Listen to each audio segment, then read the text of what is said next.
Merci Madame la Présidente.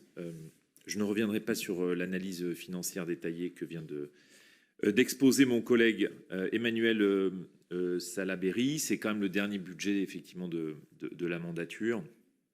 Et on voit que la prochaine mandature, il n'y aura vraisemblablement pas de marge financière, dans la mesure où en effet on atteint 14 années de désendettement, très largement au-dessus d'ailleurs de la norme que vous étiez fixée vous-même. Je voudrais juste formuler quelques remarques du coup en complément de l'intervention précédente. D'abord, notez, Madame la Vice-présidente, que vous annoncez un budget d'effort. Vous demandez, je crois, au service de la métropole de faire des efforts sur les recrutements, sur un certain nombre de postes. On ne peut que regretter aussi que vous ayez, lors des précédents budgets, voté des dépenses qui auraient pu être, j'allais dire, évitées. Je me rappelle le débat sur l'île d'Arcin, 2 millions d'euros, les allées de Tourny, 15 millions d'euros, le fait de s'engager très vite dans la régie d'assainissement qui va, après la régie de l'eau, manifestement nous coûter aussi un peu d'argent. Donc il y avait, avant même de constater la situation financière que nous traversons, peut-être la nécessité de nous écouter sur quelques dépenses que nous aurions pu éviter. Il y a néanmoins de bonnes nouvelles sur le volet investissement, je dirais.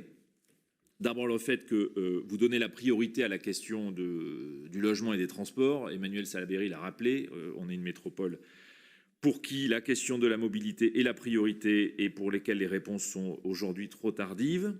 Vous confortez l'investissement dans le RER métropolitain et on vous suit là-dessus. Vous maintenez votre soutien à la LGV avec 10 millions d'euros qui sont confirmés notamment pour les AFSB et tout ça c'est une bonne nouvelle. Parmi les bonnes nouvelles aussi, l'abandon en catimini du projet de télécabine. Je ne regrette pas l'abandon, je dis juste ça se fait un peu en catimini puisqu'il n'y a désormais plus rien prévu pour ce télécabine, dont nous avions d'ailleurs dénoncé un peu l'inutilité. On peut quand même constater que ça nous aura coûté un peu d'argent cette affaire. 500 000 euros qui est 2024, 200 000 euros en 2023, 120 000 euros en 2021. Je pense que là aussi c'est peut-être de l'argent que nous aurions pu utiliser différemment. En revanche, il y a quelques grands absents.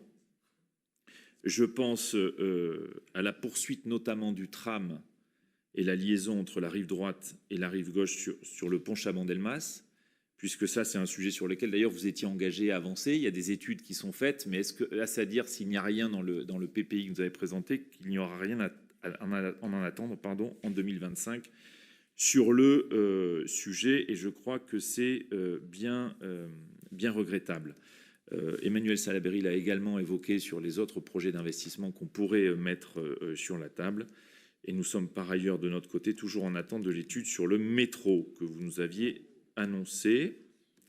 Et enfin, dernier absent, mais il faudrait que j'actualise ma prise de parole parce que j'allais dire, Madame la Vice-présidente, il n'y a rien sur les conséquences du passage du stade en régie. Alors vous l'avez dit, et merci puisque les services nous ont adressé une note pour préciser la question de la dette, mais au-delà de la dette, le passage en régie a des conséquences sur nos dépenses de fonctionnement. Parce que pour être très concret, le passage en régie, c'est que demain on est des agents de la métropole, où il y a des dépenses directement effectuées pour gérer le stade. Et là, je crois qu'on n'en a pas du tout la traduction, au moins sur le volet dépenses de fonctionnement dans le budget. Donc partageons entre nous qu'il y aura forcément des conséquences et que ça sera des dépenses supplémentaires, peut-être des recrutements supplémentaires. Et effectivement, comme mon collègue, on apprend ce matin, ça sera donc à la date du 1er août que nous reprendrons la gestion du stade. Voilà donc les principaux commentaires que je voulais faire sur le projet de budget.